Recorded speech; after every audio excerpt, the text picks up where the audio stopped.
I just filmed this whole video and realised that the sound quality was awful. So I'm trying again and trying not to let the rage win. Okay, welcome back to my YouTube channel. Thank you for watching. As you can tell, I'm still very new to the whole YouTube thing. So any constructive criticism, greatly received. Today's video is going to be hacks for living in London or city living. I really don't want to complain or sound ungrateful. I know I'm very fortunate to be living here. However, it can be very stressful. It can be very exhausting.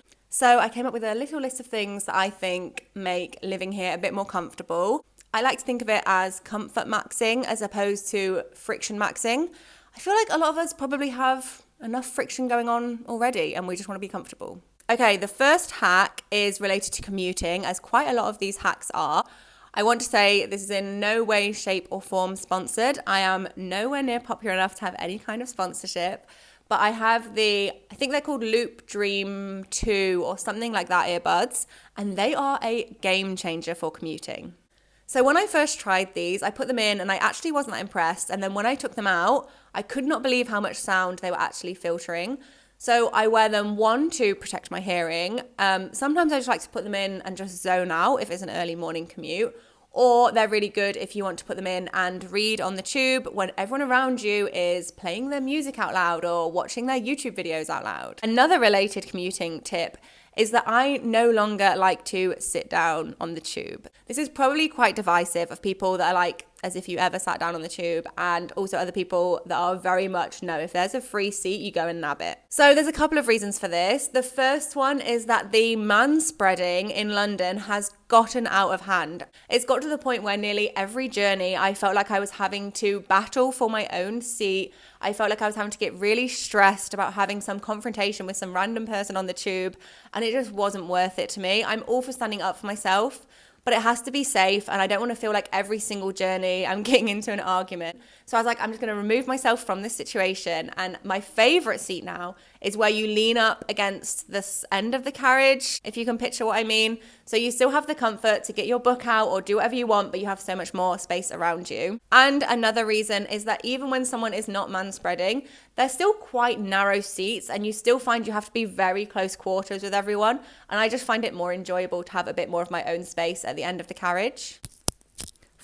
First the sound debacle, and then my storage was full. So this is kind of the third time filming this video. But we're keeping the energy high, it's fine. So the next hack, I feel like I've spoken about reading so much already, but I do find it a more like productive, or it just makes the time go faster during my commute. But if you just want to put your music in or your loops in and just lock in for the journey and focus on that, then I am all for that. I do sometimes like to listen to podcasts. However, it can be quite difficult with all of the background noise. However, a lot of central London is very walkable, so I do like to just pop a podcast in rather than listening to music as I'm getting about. So some podcasts that I did want to give a shout out to.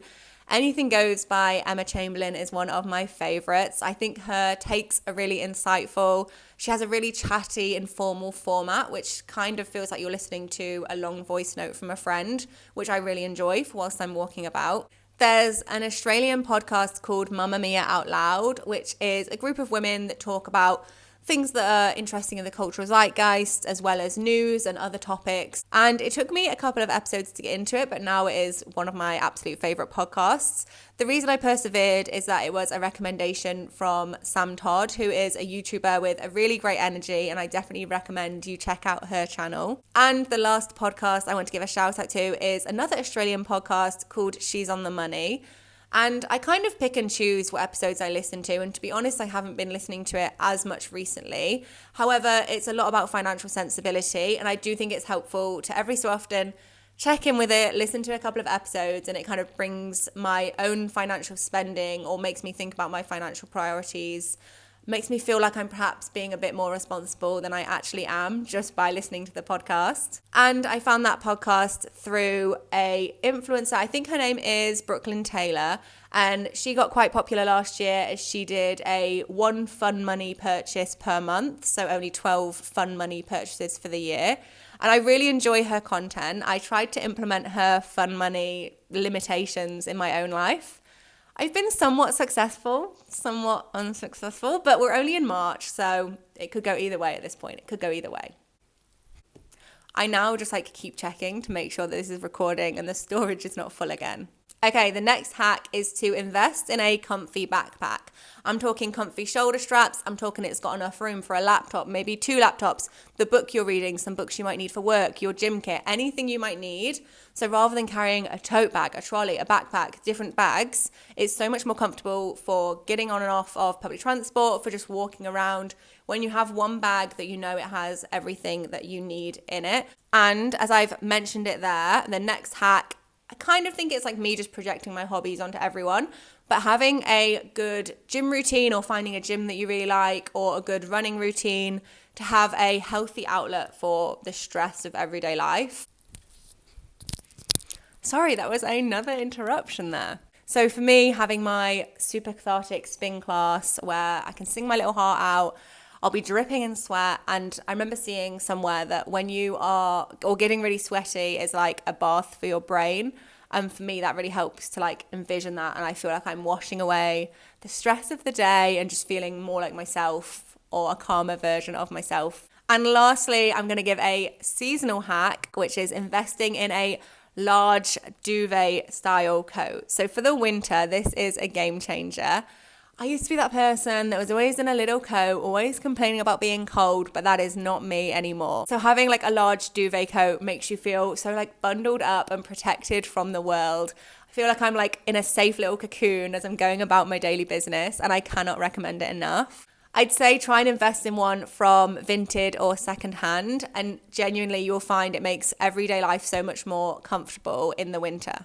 They're all my hacks for now. Hopefully I will have some more seasonal hacks as we're getting into spring and summer about making city life more comfortable or just easier in general. As I say, I'm very new to YouTube. I'm figuring out kind of what format I want, how often I want to post, what I want to post. So any constructive criticism or compliments, very much happily received. At the minute, I'm just very much enjoying making and editing content. So I'm going to try a few different video styles and kind of see what I enjoy the most. So yeah, any feedback greatly received. And yeah, thank you for watching.